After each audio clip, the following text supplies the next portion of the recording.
नमस्कार, मी साठम. आता मी कुलाबा मार्केटमध्ये आणि माझ्या मागे तुम्ही पाहू शकता साक्षात काली माता विराजमान झालेली आहे. आज लक्ष्मीपूजन आहे. काल अमावस्या होती. नरक चतुर्दशी नंतरची जी अमावस्या असते तेव्हा साक्षात काली माता विराजमान होते. म्हणजे आपला उत्सव सुरू आहे. गणेशोत्सवापासून सुरू झालेला, त्यानंतर शारद नवरात्र उत्सव आणि आता काली मातेचा उत्सव. इंटरेस्टिंग गोष्टी तुम्हाला सांगतो मी. इथे तुम्ही पाहू शकाल साक्षात रामकृष्ण परमहंस म्हणजे आपले स्वामी विवेकानंद त्यांचे गुरु, त्यानंतर काली माता. काली मातेच्या खाली इंटरेस्टिंग गोष्ट आहे ती म्हणजे साक्षात भगवान शंकर आहेत आणि बाजूला मुंगूस आहे. मुंगूस रक्त पितोय.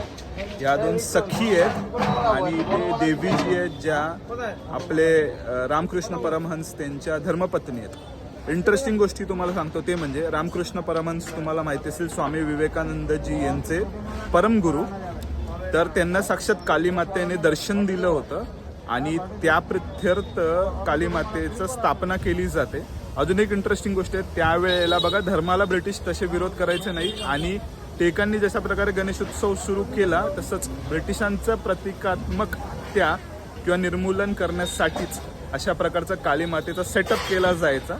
पुढे जाऊन ही परंपरा प्रथा बनली आणि आज एवढा मोठा विशाल स्वरूप घेतलेलं आहे. इंटरेस्टिंग गोष्ट सांगतो तुम्हाला, काली मातेने जी जीभ बाहेर काढलेली आहे ना ती लज्जेपोटी काढलेली आहे. कारण काली माता ज्या वेळेला ह्या जगाचा उद्धार करण्यासाठी आली होती ना त्यावेळेला ती इतकी बेभान होऊन पुढे प्रवास करत होती, तिच्या लक्षात सुद्धा आलं नाही की खाली साक्षात शंकर महाराज आहेत आणि त्यांच्या पोटावर पाय देऊन ते निघून जात होते. आणि तिने पाहिलं खाली तर साक्षात आपले स्वतःचे मूर्त स्वरूप भोलेनाथच आहेत. ते पाहून तिला लाज वाटली आणि म्हणून काली मातेने जीभ बाहेर काढली. तर बघा, मंडळाचं नाव सुद्धा इंटरेस्टिंग आहे. नेताजी सेवा संघ असं नाव आहे जिथे काली मातेची स्थापना केलेली आहे. बाकी ही एकंदरीत कॉन्सेप्ट जी होती ना म्हणजे साक्षात काली मातेने महादेवांच्याच अंगावर पाय ठेवला आणि लज्जेपोटी जीभ बाहेर काढली. त्याबद्दल तुम्हाला काय वाटतं ते कमेंट सेक्शनमध्ये कळवा आणि हर हर महादेव.